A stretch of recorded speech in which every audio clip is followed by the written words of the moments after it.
let's start it here with the Stars campaign and talk a little bit about, the race coming up this weekend. First, we go through the layout for the King of the Castle, right? This is the Stars national layout. This is the layout that was spearheaded by you guys and is known as that, not NCMP layout number, whatever. This is known as Stars national layout. You guys are running the clockwise direction, so we're running that long straightaway down into a 180 for the start. The finish line is coming out of that bottom right-hand corner, 90-degree turn. You got the Monza turn in the middle to break it up on the speed, adds a little bit of technicality to it to get through there, and then still to try and make a pass into the scoreboard hairpin, which is that infield hairpin on the right-hand side. Let's go back a couple of years, I guess. What was kind of the input and the emphasis of like, let's do something different, and how did that come together to come up with a new layout for Newcastle? I think everybody's ran Newcastle a lot, right? Over the years. I mean, it was kind of a standard layout. And, I remember I was sitting there talking to Mike Adams at one point, and he's showing me, he's got 475,000 layouts on this track. And I'm like, man, have you ever thought about running backwards? And he's like, I don't know. We've talked about it. We've never really done it. And I'm like, well, let's do it, And so I don't remember I think Evan Batt was the one who actually kind of told me sort of about the layout that's here. I ended up going out and driving it. I mean, it turned into my favorite course out there because, I'm still a nitwit and I can't stop racing. So I go out there every now and again and race myself. And it just, the way the track flows, it's such a different thing about going around Newcastle backwards, coming backwards down the long straightaway and then kind of going over that crest leading to the I-70 hairpin. The shifter stuff is insane. I mean, it's awesome. So it just ended up racing so well that first year that I went to Mike and I'm just like, man, I want to make this our course. And so, we kind of worked a deal to name it the Stars National Circuit, and away we went.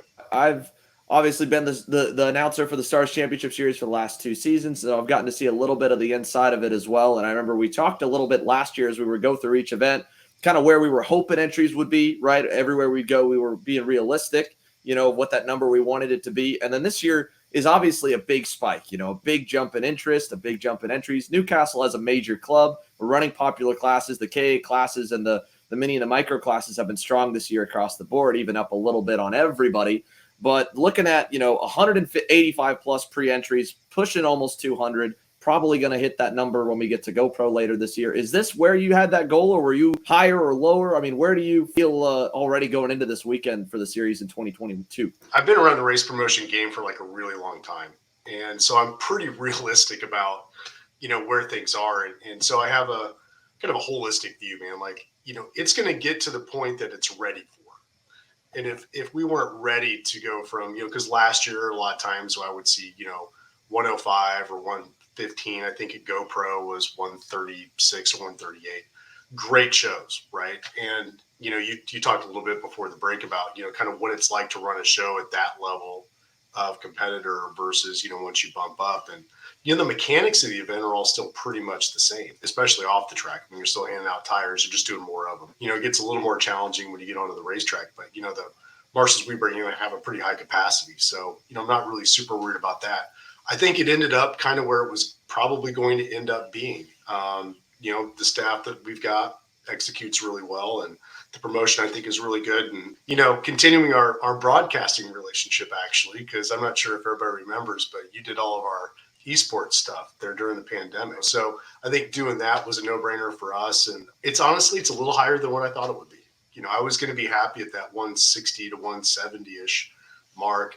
Super surprised. I mean, happily surprised by the number of shifter entries we got. That one's probably been the big surprise for me out of all of it. I kind of expected KA to be pretty big.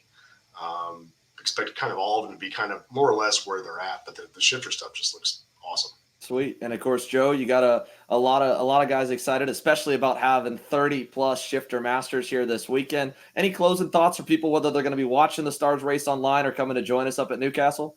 Super surprised. I mean, happily surprised by the number of shifter entries we got. That one's probably been the big surprise for me. Expected kind of all of them to be kind of more or less where they're at, but the shifter stuff just looks awesome. And like I said, man, I'm so jealous. I mean, just to see 30 masters lining up, just to see a nice big field of shifters kind of lining up again.